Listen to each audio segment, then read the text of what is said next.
سلام، خیلی خوش اومدین به ویدیوی من. موضوعی که امروز میخوایم راجعش با هم صحبت کنیم در خصوص اعصاره و قراره که توی این ویدیو 0 تا 100 اعصار رو با هم دیگه بررسی کنیم. اعصار در کل به معنای عدم توانایی مالی در پرداخت محکوم به یا هزینه دادرسیه. یعنی شما رسما اعلام میکنید که توان پرداخت رو ندارید و با ارائه دادخواست اعصار این رو از دادگاه تقاضا میکنیم که فرد رو مؤثر بشناسه. اما مدارک و فرم هایی که نیاز در دادخواست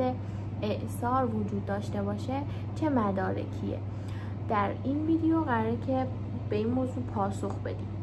و یک گریزی هم به رویه قضایی و در آخر ویدیو هم یک رأی رو با هم دیگه میخونیم.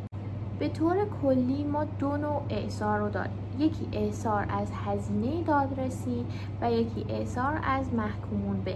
اعصار از محکومون به دو شکل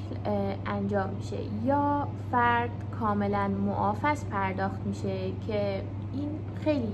کمه، تو رویه قضایی معمولاً جوری رأی ندادن که کاملا از پرداخت معاف بشه، یا اینکه به صورت اقساط اون محکومون به براشون انجام میگیره. برای اعصار از هزینه دادرسی ما باید یک سری فرم ها و مدارکی رو پیوست دادخواستمون کنیم و به دادگاه ارسال کنیم. اولین فرم دادخواست اعصاره و دومین مورد که خیلی مهمه شهادت دو شاهد مطلع از وضع زندگی اون فرده که ادعای اعصار کرده و یک اظهارنامه مالی که مشخص کنه که اموال منقول و غیر منقول اون فردی که ادعای اعصار کرده چیه و اگر که کارمند هستن فیش حقوقی، اگر که مستاجر هستش اجاره نامش و یک مستندات و برگه‌ای که عدم مالکیت و اینکه هیچ ملک یا خودرویی به نام شخص موثر نیست باید ارائه بشه به دادگاه. توی اعصار از محکومون به بهتره که ما این رو ثابت کنیم که فرد ناتوانه از پرداخت این محکومون به و علاوه بر همه اون مدارکی که قبل گفتیم، یعنی اون اظهارنامه مالی، دادخواست اعصار، شهادت دو نفر، علاوه بر همه اینا ما بهتره که فوکوسمون رو بذاریم بر ناتوانی، یعنی اینکه مثلا شخص درآمد کافی نداره، افرادی که تحت تکفل اون هستن تعدادشون زیاده یا درآمدش کافی نیست یا حتی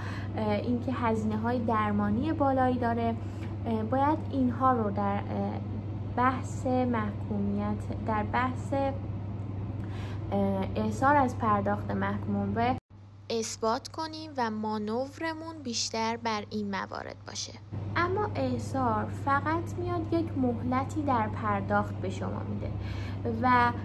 توی خیلی موارد نادر و خیلی کم، معمولا اینطوری نیستش که بخواد 100% معاف کنه، یک مهلتی میده و معمولا معافیتی نداره، فقط به شما یک مهلتی میده که حالا اون بدهیتون و اون هزینه دادرسی، اون محکومون به رو پرداخت نکنید. اما وقتی که شرایط فرد موثر به حالت عادی برگشت و توانایی پرداخت اون محکومون به یا هزینه دادرسی رو داشت، باید پرداخت کنه و حتی طرف مقابل هم اگر آگاهی پیدا کنه از وضعیت و شرایط اون فرد میتونه که دادخواست رفع اعصار بده. اما مهمترین موردی که توی رویه قضایی بهش خیلی توجه میشه اینه که حتما فرم راجع به اموال محکومون علیه پیوست دادخواست باشه، یعنی همون فرمی که نشون دهنده اینه که فرد موثر هیچ توانایی مالی، هیچ اموال منقول و هیچ اموال غیر منقول قابل توجهی نداره و اگر همچین فرمی پیوست دادخواست نشه با قرار عدم استماع و رد دعوا مواجه میشیم. در همین خصوص من براتون یک رأی میخونم.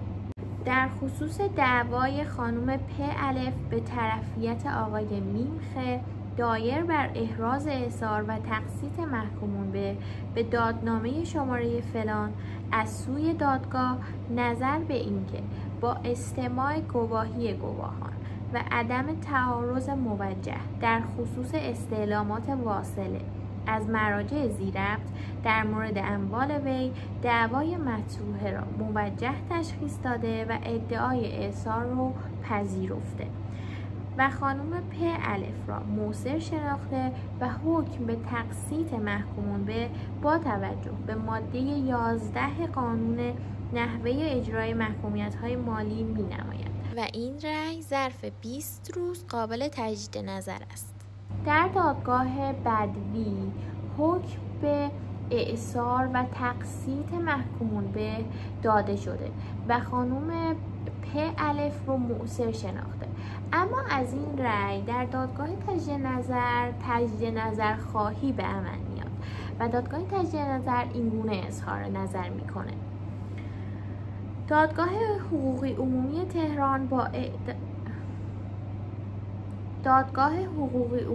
تهران با احراز اعصار خانم پ الف و تقسیط محکومون به حکم خود را صادر کرده، اما با عنایت به بررسی مجموع اوراق و محتویات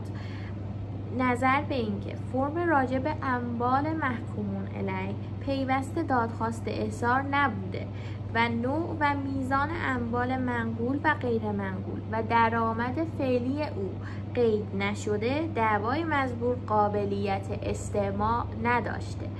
و قرار رد دعوای نخستین صادر و اعلام می‌گردد. رأی حضوری و قطعی است. با توجه به این رأی کاملا متوجه میشیم که فرمی که راجع به اموال موثر هستش اگر پیوست دادخواست نشه، دادگاه‌ها دادخواست و تقاضای احضار ما رو رد میکنن و عدم استماع میخوره. بنابراین باید تمام مستندات و مدارکی که ما میتونیم ثابت کنیم که محکومون علیه ما هیچ گونه درآمد و توان مالی کافی برای پرداخت محکومون به یا هزینه دادرسی نداره رو باید پیوست دادخواستمون کنیم و این رو به دادگاه اثبات کنیم که محکومون علیه ما درآمد کافی نداره و اعصار برای دادگاه روشن و مشخص بشه